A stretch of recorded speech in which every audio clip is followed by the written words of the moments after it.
الله الرحمن الرحيم نوضي داود يا الملك سان نقد ونسان وانا محمد عول كوته وحنا ku soganahay dooxada degmada xudun maanta waxa la jooga saaxiibkay Cabdiqaadir Cabdullaahi Cabdi Khaliil oo ah nin dhalinyaro ah oo aqoon-yahana oo deegaanada gobolada Soolsanaag ay beel dahab ka soo galay kagana jira imikadan waxaan ku soo dhaweeyay maanta xudun habeenadan iyo bariyahan way la joogay marka bal Cabdiqaadir bal asxaabta iyo dadka Soomaaliyeed halka ka daawan doona bal hal iyo labo iyo deegaanka waxaad ku aragtay xaaladda meesha maraysa بسم الله الرحمن الرحيم كوته aad baan kuugu kaaga mahad celinayaa soo dhaweyntaada sida qiimaha iyo qaayaha leh aad igu soo dhaweysay degmadii weynayd ee xudun iyo dooxadeedii aadka u quruxda badnayd oo aad wada arki doontaan degmada xudun oo ah kamida degmooyinka taariikhiga ee gobolka Sool aad baan kaaga mahad celinayaa soo dhaweyntaada waanan soo noqon doonaa hadii alla idmo insha Allah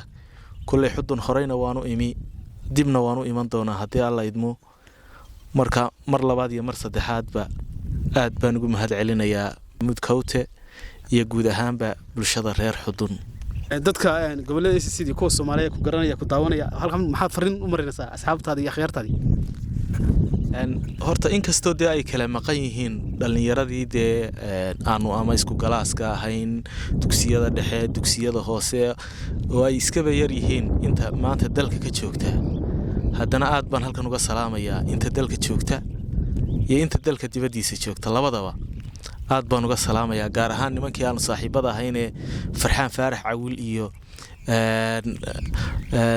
ninkii yaraa loo oran jiray Mukhtaar iyo Maxamuud Ciise aadan cadde iyo nimankii dhalinyarada ahaa oo Mukhtaar iyo waa badan yihiin nimankii dhalinyarada ahaa sidoo kale waxaan isaguna halkan aad uga salaamayaa ninkii aan saaxiibada ahayn imka la ascaano joogay Cabdiqaadir Hagar Ayatullah Hagar isagana aad baan u salaamayaa nimankii aan isku galaaska ahayn buu kamid ahaa guud ahaan aad baan idinku mahad celinayaa imikana waxaan ugu socortay roob aan ugu socortay intaynu akhyaarta aan dib ka kulmi doono waa Cabdiqaadir Cabdullaahi iyo aniga oo le nabaday